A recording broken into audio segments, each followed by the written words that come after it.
Hello, I'm Dr. David Perlmutter.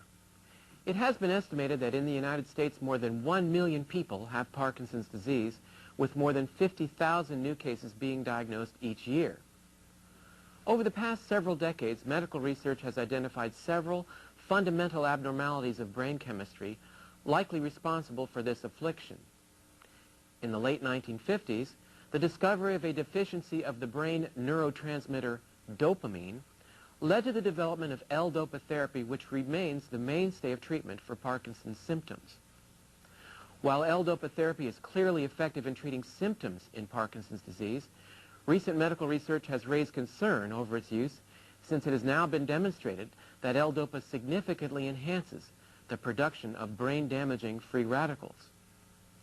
It is these free radicals which are responsible for the progressive brain destruction not only in Parkinson's disease, but in all of the neurodegenerative conditions.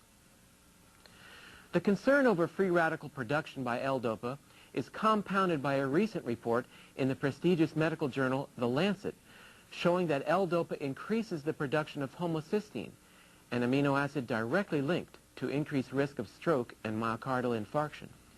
In a landmark 1982 study, researchers reported the discovery of another brain chemical deficiency in Parkinson's disease, glutathione.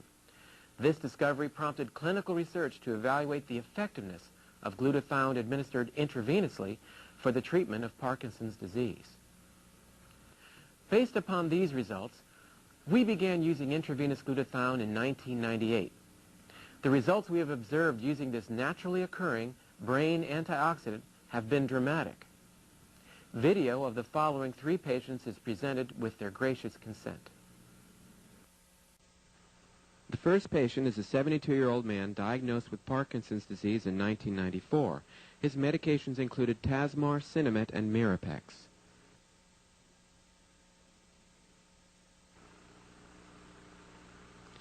Clearly, this gentleman is significantly compromised by his Parkinson's disease.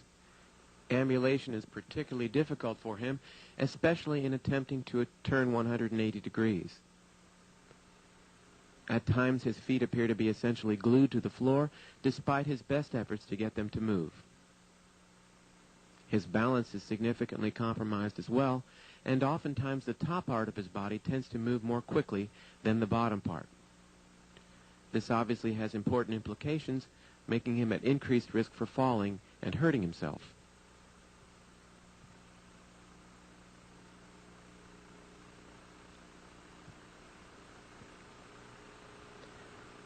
The patient was given 600 milligrams of glutathione intravenously. 30 minutes later, he is noted to be walking with much more fluidity and much better balance. He turns 180 degrees with much less difficulty and does seem to rely upon his assistant much less so.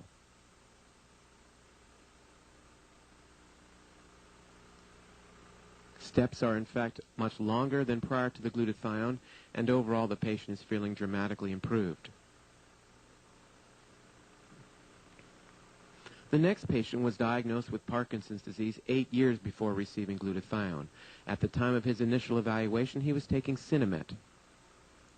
The patient appears to be ambulating fairly well, but one cardinal feature of Parkinson's disease is quite readily apparent, and that is the lack of associated arm movements of ambulation, his arms essentially appearing to be glued to his sides.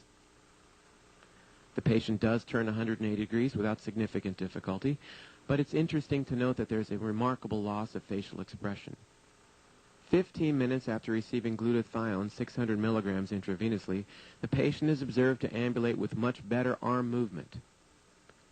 His rate of ambulation seems to have increased as well, and the patient does appear to be somewhat more animated.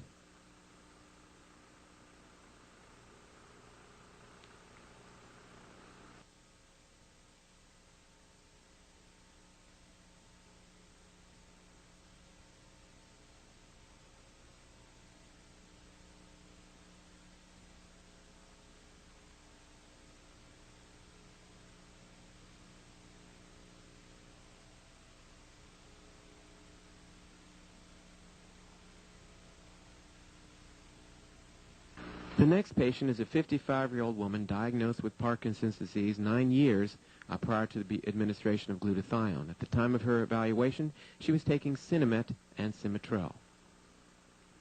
Several cardinal features of Parkinson's disease are observed in this patient, with significant difficulty in turning 180 degrees, obvious balance difficulties, and steps which are quite foreshortened. The patient has a severe degree of difficulty in starting ambulation and appears to be quite frustrated with her present condition.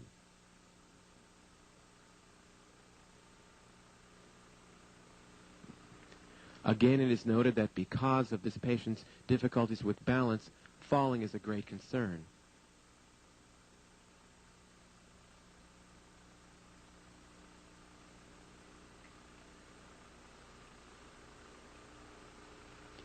The patient was given glutathione intravenously, 600 milligrams. 50 minutes later, there's a dramatic improvement in her ability to ambulate. Arm swing is improved, initiation of movement is improved, and the patient clearly turns 180 degrees with virtually no difficulty whatsoever.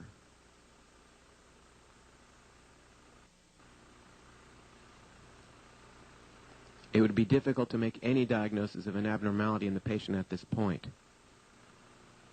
Clearly, this patient is quite pleased with her progress, with a marked improvement of her facial expressions.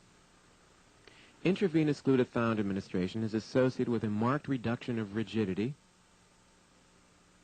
as well as a significant increase in mobility in Parkinson's patients. Many patients also demonstrate an increased ability to speak and also find that they are much less depressed. Finally, most patients demonstrate a marked reduction of tremor.